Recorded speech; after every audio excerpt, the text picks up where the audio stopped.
Concentração gravítica, gingagem Fabiana Nardi. Introdução à gingagem. Gingagem é um processo de separação hidráulica que consiste na repetida expansão e concentração vertical de um leito de partículas pelo movimento pulsante de água. O resultado é a estratificação do leito, que corresponde à separação das partículas em camadas ou estratos de densidade crescente desde o topo até a base. Os diferentes tipos de Ging usados são compostos essencialmente pelos mesmos elementos básicos representados na figura ao lado pelo modelo tipo Denver, que tem o mecanismo de acionamento, a entrada de água, a descarga dos produtos menos densos, camada funda, crivo, arca ou tanque e a descarga de produtos menos densos. Teoria da gingagem. Não existe ainda uma teoria quantitativa que explique a gingagem em todos os seus âmbitos, mesmo o equipamento sendo de grande relevância no tratamento de minério. Ainda assim, existem pelo menos duas teorias que explicam vários aspectos da estratificação vertical da gingagem.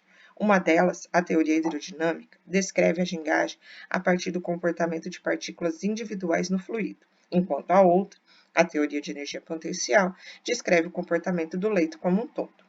Ainda dentro da teoria hidrodinâmica da gingagem, ocorre três tipos de mecanismo: sedimentação retardada diferencial, aceleração diferencial no início da queda e consolidação intersticial das partículas durante a sucção. Então, vamos falar primeiro da teoria hidrodinâmica da gingagem, que é a clássica.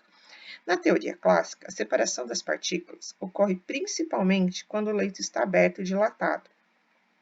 Por meio destes mecanismos, as partículas finas e leves ficam na superfície do leito e as partículas grossas e pesadas ficam no fundo do leito. Os mecanismos que levam à estratificação nessas fases são sedimentação retardada. O que é a sedimentação retardada? Com o aumento da densidade da polpa, o movimento da sedimentação de uma partícula passa a ser influenciado pelo movimento das outras partículas imersas e pelo movimento do fluido entre as partículas, de modo que a velocidade terminal de sedimentação retardada seja baixa, ideal para separar as partículas grossas pela densidade. Aceleração diferencial.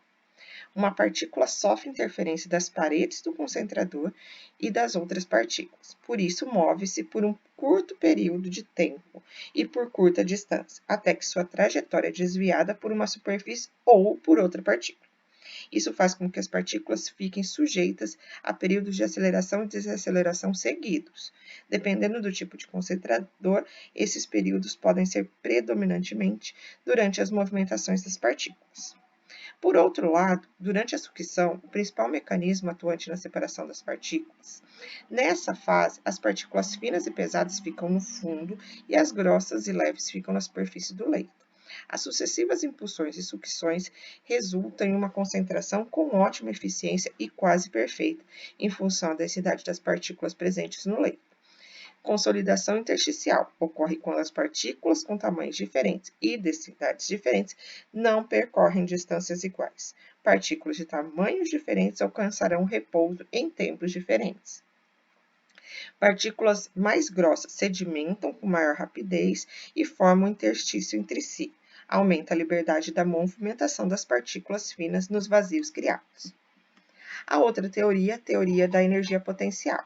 Essa teoria descreve a separação de partículas com diferentes densidades de um leito pulsante, variação de energia potencial antes da gingagem e após a gingagem.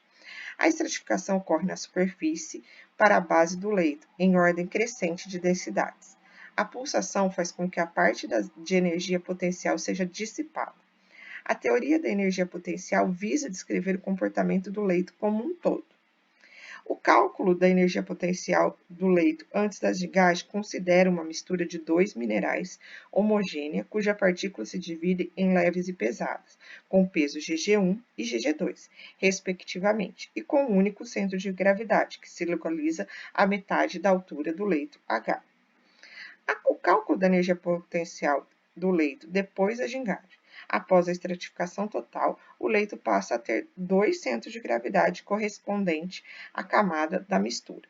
A diferença de energia sempre será positiva, pois a mistura parte de um estado de instabilidade e com pulsação. Ela vai para um estado mais estável de menor energia potencial. Ocorre rebaixamento do centro de gravidade do sistema. E agora vamos descrever o funcionamento do Ging Denver. O ding é um ding de crivo, como já falamos antes, é um mecanismo de pulsação, é um mecanismo de diafragma, separa os materiais através do crivo e aplicação em minérios. Os dings mais antigos, como este, o de Denver, usa dispositivos mecânicos com pistões e diafragmas que geram pulsação da água. Esse ding de crivo e aberto emprega um diafragma. O produto denso é extraído do fundo do compartimento. Na parte superior do compartimento encontra-se o mecanismo que gera a pulsação de um lado, do outro, e do leito e do crivo. O mecanismo responsável pela pulsação consiste em uma biela, que realiza um movimento alternativo vertical do lado do eixo excêntrico, o qual atua sobre o diafragma de borracha. A forma de U da arca do Dink Denver resulta na ocupação de uma parte significativa da área dos aparelhos pelo mecanismo responsável pela pulsação. Já nos dinks pan-americanos, Hammers e Baldellari, o mecanismo responsável pela pulsação é posicionado abaixo do compartimento do dink, permitindo uma melhor utilização do espaço das usinas.